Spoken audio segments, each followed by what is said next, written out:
Hello everybody, it's Derek Freeze, and here is this Arctic Queen, or Arctic King's, air conditioner.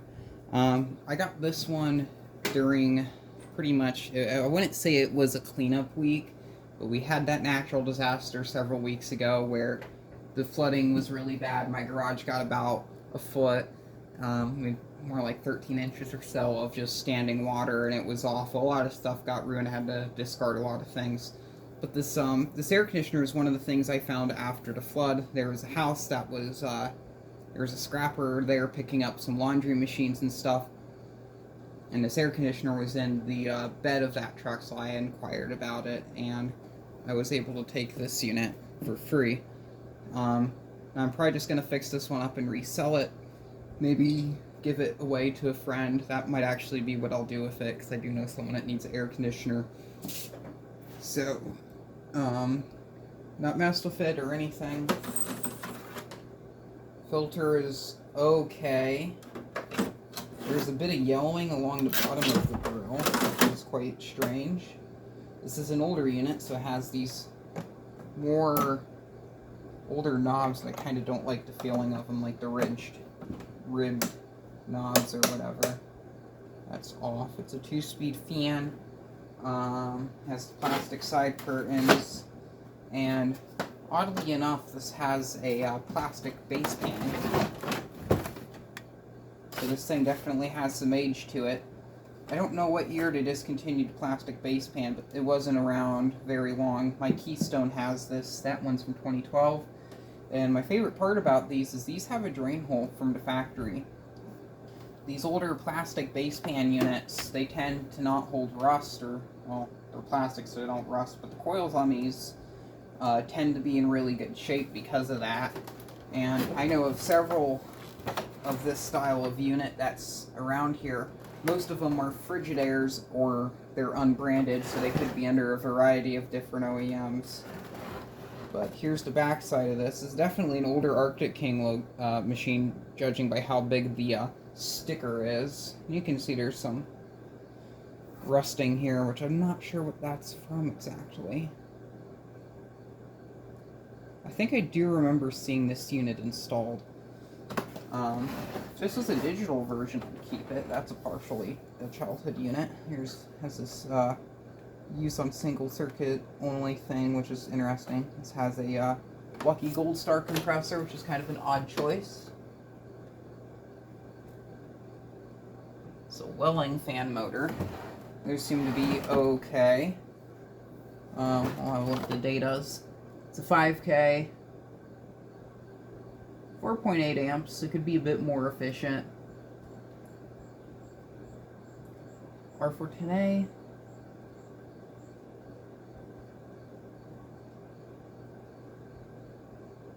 2012. 12 of 2012. So this would have been sold in like 2013. So this thing has some age to it. About the same age as the Keystone. So this would have been sold probably summer of 2013. So we'll get this plugged in, see how it runs. I haven't tested it, so I don't know if it works. Thermostat's quiet.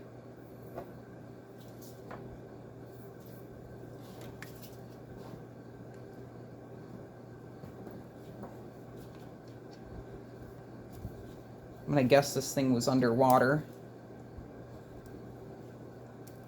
I think the GFCI is working. Start with low fan.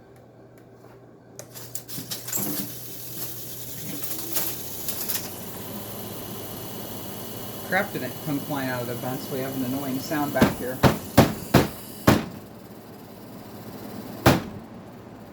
The more I hit it, the quieter it's getting.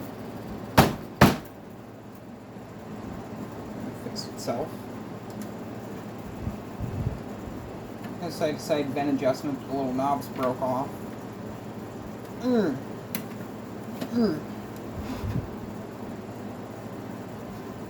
Slow fan.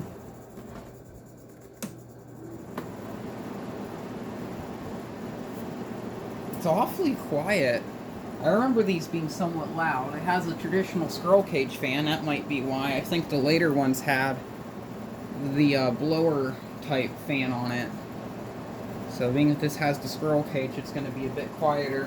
I have a Frigidaire version of this from, I believe, 2008, maybe 2006 with digitals. I'm going to make a video of that at some point. I might actually keep these side panels to put on that one. I'm not sure. I kind of want to keep this just because it is an uncommon one, being how old it is with the Arctic King branding, but it's just a very cheap basic air conditioner, so I don't think it's... I don't want to, like, take up room with this when I could take up the room with a vintage unit. So,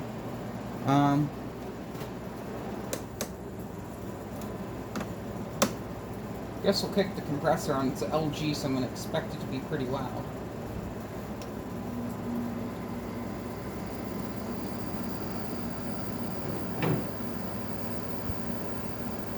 It's not bad. It's not crazy quiet. It didn't have like that jolt to it when it kicked on, which is surprising. That's normally what the LGs do. They kind of have a nasty shake to them. My childhood GE does that. This one's just kind of smooth, which is really nice. So I've seen it might be low hours. It looks somewhat high hours, but it doesn't sound like it. There's also no fan motor bearing noise. I see that leaf that's there attacking the fan. Might be able to. The screwdriver's not long enough. I want to go get the long. I don't want to go get the long one. I also don't want the fan to get nicked up by it. Already heat coming out the back. That's pretty good. It's cool. If I remove the filter, I'll get a bit better airflow. Put it in.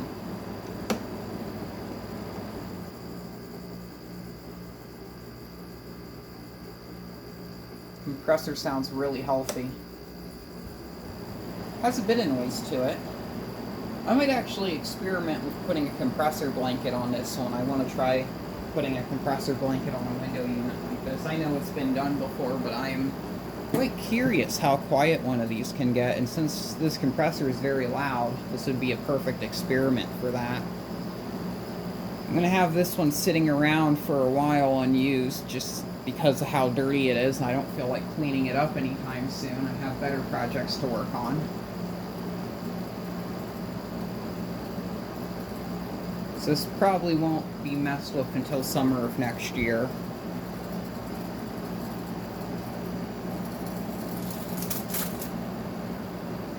I think that one leaf that was under the fan finally got eaten. Yeah, it did. It's gone. So there's going to be leaves and stuff kind of where the condenser is. Oh. Here's the broken grill piece. It just barfed it. Okay. I was not expecting that. That was quite hilarious. Okay, I don't think it wants me to hit it anymore. It's getting noisy again.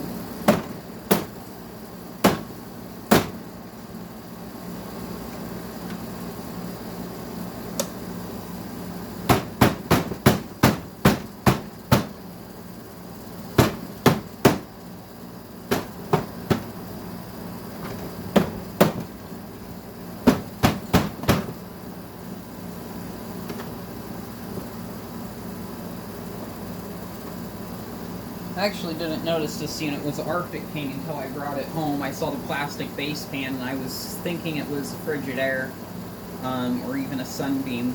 A lot of the times there's these plastic base pan units. There's a lot of them around here in this neighborhood, and they don't have any branding on the back of them. And I've seen one of them before from the inside, and it was branded as Sunbeam.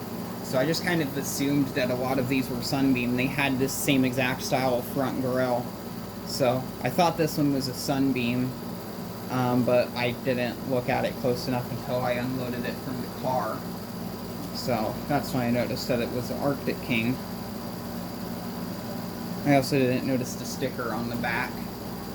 Actually, I didn't even notice the sticker on the back until making this video.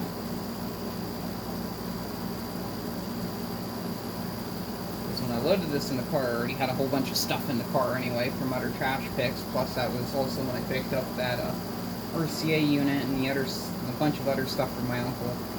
And then I was also garage sailing prior, so the car was just loaded to the top. It was completely full.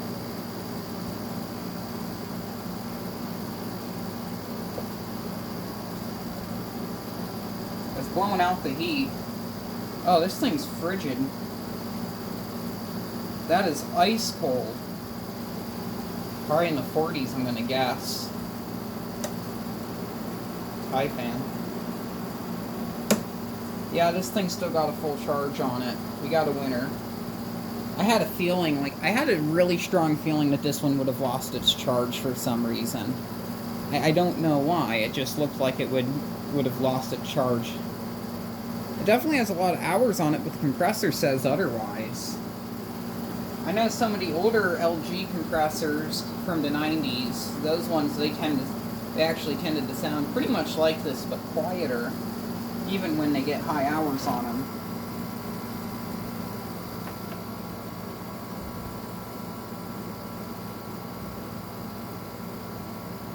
That compressor sounds just fine. Nothing out of the ordinary with that.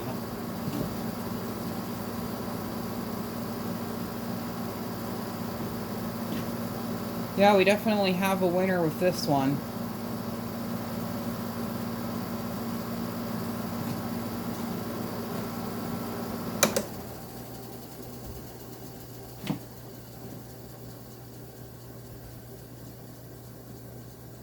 Fan motor bearings are good, as you can hear from the leaves scraping against it. Yeah, the whole back condenser area is just full of leaves. The condenser itself actually looks really clean. I'm surprised. Actually, I'll pop the front grill off. We'll see how this coil looks. Because a lot of times, who knows, they may have cleaned the coil after getting rid of this unit. Like, the unit itself looks high hours, but maybe the inside will tell us otherwise. I wonder if this coil's already, like, sweating.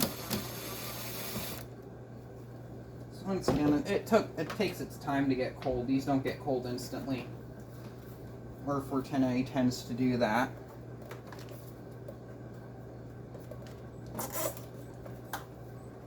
I'm not really sure why. Maybe someone in the comment box who knows a bit about R410A. The bar on the top is in the way. That's strange. Talk about it.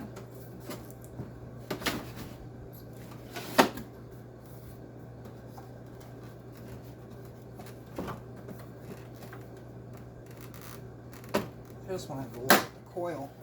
Oh, there it goes.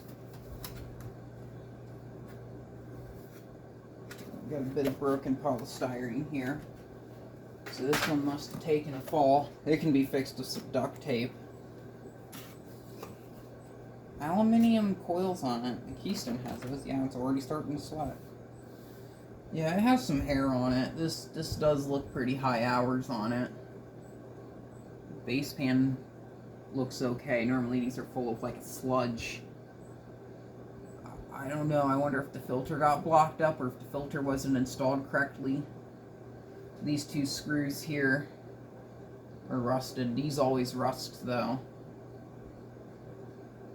There's not, like, it's not completely full of mold.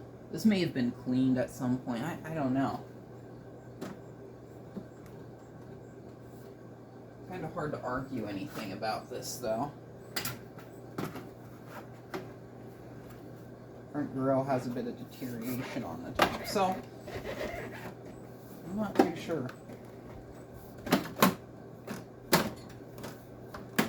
I know the one that Jordan Yu has, he claims, he speaks quite highly of these. Claims the dehumidification is pretty good. My Keystone always kind of struggled with the dehumidification, but this would probably work a bit better. It already got wet. And I don't know, it must be how the capillary tube is on these or whatever, but these Frigidaire Electrolux made units from the time, they tend to get a lot colder than any of the other R410A units I've seen. In a lot of cases, R410A units blow colder than the units with R22. At least that's what I've noticed. But mostly it's these units that do it. A lot of the other ones, like that RCA I showed earlier, that one might have a hard time doing that. Knobs are a bit yellow too. I wonder if this, when it wasn't installed, it just kind of sat around. I'm almost out of, oh no, I have a bit of film left, but anyway, thank you very much for watching and keep the breeze.